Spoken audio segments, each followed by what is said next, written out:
be the Squirrel's Guide to Flying. A brief history of Hesperia. Welcome, little ones. Are we all paying attention? No? Good. There is something not everyone knows, but should know, about squirrels. Incidentally, what most of the animal kingdom thinks is interesting about squirrels isn't really true at all. But what is true is even better. Squirrels are ornery, they're bombastic, audacious, and snarkier than the snarkiest of ground-dwelling hogs, or those pretentious prairie-digging dogs, or the floorlings who clamber about like rodents but never call a squirrel a rodent or a rat. Such are beasts of the forest some poor souls even mistake for things wanting to be pet.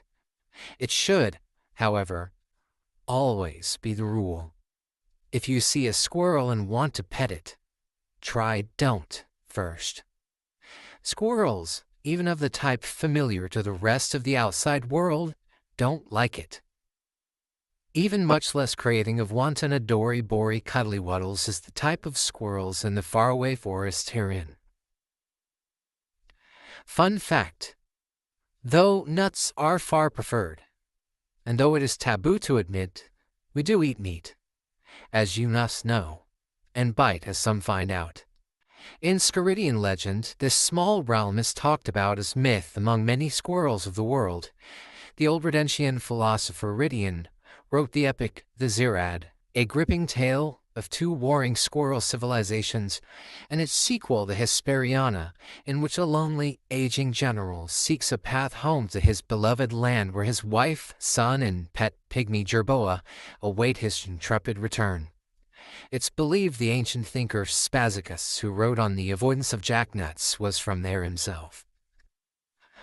Hesperia continued in legend when a later scholar, Flyingus Marmotter, wrote of his travels to a raised city completely closed off from the world, in which a race of squirrels so intellectually and physically advanced that they could actually fly had welcomed him, shown him about, and told of many secret and nutty buttery things. They invited him into the inner chambers, the secret to their greatness and seclusion, the chamber of the great nut, from which all squirrel life and knowledge flowed. He penned the famous quote, "For if such a nut could have been from a tree of this earthly creation, I should have to be glad to be from it, and think much more highly of my being." From that statement, the search for the great nut of knowledge has descended into our time. Some still search for it. In his tale, the trees consumed the ancient city in an epic calamity as he departed, though some argue of the story could have been a metaphor.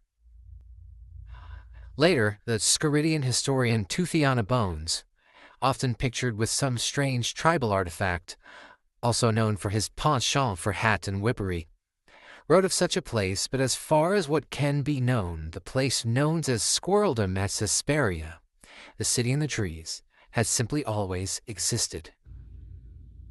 Or not. All of this can be found and read as freely as you like in the library of the great Commons Hollow, and you can make your decision from there. There is even legend that this great aeriform republic was once protected by a clandestine band of warrior monks, once thought to be called the Cult of Wards, or Protectorate of Eloris, brought together when the king of Hesperia, a bloke by the name of Floemus, who was an otherwise unhandsome brute, divorced 47.5 times, sought to banish the darkness of baseless ancient myth and depression. They fought bravely to protect us, as it is told, with their incredible abilities and ancient arts, the source of which has faded into obscurity, like our realm. However, you and I know this place does exist, and is as real as you and me, for here we are, learning how to fly. We don't want to be bothered by the outside world too much. We just want to be free from the conventions of things not being squirrels. Of course, who can blame us? We're so often misunderstood as lovable creatures, and here in Hesperia all are free, none to say no to, no other kinds of beasts around to not throw nuts at.